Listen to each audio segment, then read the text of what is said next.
Pahalgam attack తర్వాత మన Bharat పాకిస్తాన్ను FATF యొక్క గ్రే లిస్ట్లో యాడ్ చేయమని డిమాండ్ చేస్తుంది. అసలు ఎఫ్ఏటిఎఫ్ అంటే ఏంటి?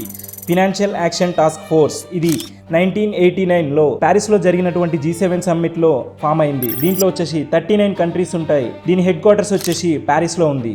అసలు ఈ ఎఫ్ఏటిఎఫ్ యొక్క ముఖ్య ఉద్దేశం ఏంటి? గ్లోబల్ లెవెల్లో మనీ లాండరింగ్, టెర్రర్ ఫండింగ్ మీద ఫైట్ చేస్తుంది.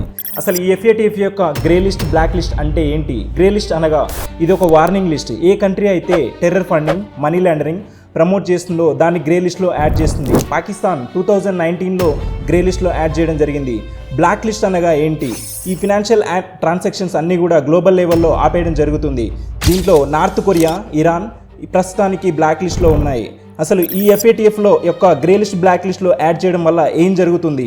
ఇన్వెస్ట్మెంట్స్ అనేవి రావు. గ్లోబల్ లెవెల్లో ట్రాన్సాక్షన్స్ అనేవి ఇంటర్నేషనల్ ఆర్గనైజేషన్స్ లైక్ IMF అనేటివి లోన్స్ అనేవి ఇవ్వవు. ఇక్కడ పాకిస్తాన్ విషయానికి వచ్చినట్లయితే లష్కరే తోయిబా, జైషే మహమ్మద్ ఇలాంటివన్నీ టెర్రర్ ఆర్గనైజేషన్స్కి టెర్రర్ ఫండింగ్ ఇస్తున్నాయి. కాబట్టి మన భారత్ పాకిస్తాన్ను ఎఫ్ఏటిఎఫ్ యొక్క గ్రే లిస్ట్లో యాడ్ చేయమని డిమాండ్ చేస్తుంది.